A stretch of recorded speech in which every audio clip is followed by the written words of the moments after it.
तो यार मेरे बहुत सारे भाइयों का सवाल होता है कि what is FMC data, how it impact the markets.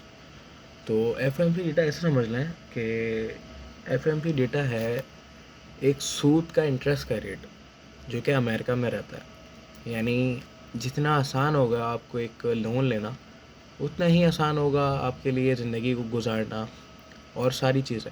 मईशत अच्छी रहती है। अब जिन भी मुल्कों में लोन के पीछे इंटरेस्ट रेट बहुत कम रहता है, तो उनको चुकाना आसान रहता है। उनके ऊपर जो इंटरेस्ट लग रहा होता है वो बहुत कम होता है। तो इस वजह से वहाँ की मार्केट्स बहुत स्टेबल रह रही होती हैं, क्योंकि सबकी ज़िंदगी बहुत अच्छी गुजर रही होती है। अब इसी के दूसरी जगह अगर उनका इंटरेस्ट रेट बहुत बढ़ा दिया जाए, तो फिर वो कोलैप्स का शिकार बन जाता है। कोलैप्स यानी उनके बैंक आपस में मिल के काम करना शुरू कर देते हैं, क्योंकि उनकी मैशियत बहुत वीक हो चुकी होती है। क्योंकि जिस गरीब ने या जिस भी इंसान ने उनसे इंटरेस्ट वो लोन लिया हुआ होता है, वो इंटरेस्ट के साथ नहीं चुका पा रहा होता है, क्योंकि उसके अपने खर्चे भी पूरे नहीं हो रहे होते। और इसी में दूसरी चीज़ एफ मीटिंग क्या होती है, सॉरी, तो एफ मीटिंग क्या होती है। तो एक बुड्ढा है, जी भाईजान, तो ये बुड्ढा है, ठीक है, और इस बुड्ढे का नाम है जेरोम पॉल।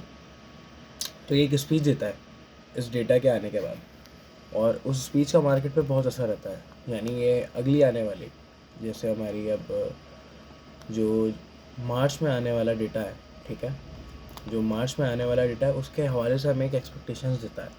और अगर इसका मूड अच्छा रहा है मार्केट के लिए, तो मार्केट बहुत अच्छी बुलिश रहती है और मार्केट अच्छा मूड ले जाती है। लेकिन इसकी दूसरी जगह अगर ये कोई टेढ़ी मेढ़ी बातें कर जाए तो मार्केट में ये चीज़ गलत है और ये हो सकता है, ये हो सकता है, और इसकी यानी ये समझें कि अगर इसका लहजा भी कोई ख़राब है, यानी ये गुस्से में स्पीच दे रहा है, तो मार्केट के लिए बहुत असरदायक होती है, ठीक है।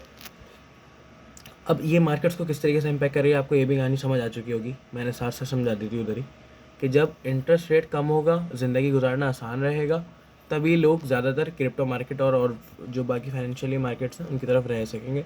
और अगर यही मुश्किल हो जाएगा तो किस तरीके से ट्रेड करेंगे, कहाँ से पैसा लाएंगे, कहाँ से घर चलाएंगे। ठीक है, आई होप सो समझ आया होगा। तो मिलता हूँ दोबारा नई किसी वीडियो के साथ, नए टॉपिक के साथ। जब तक अपना ख्याल रखिएगा। खुदा हाफ़िज़।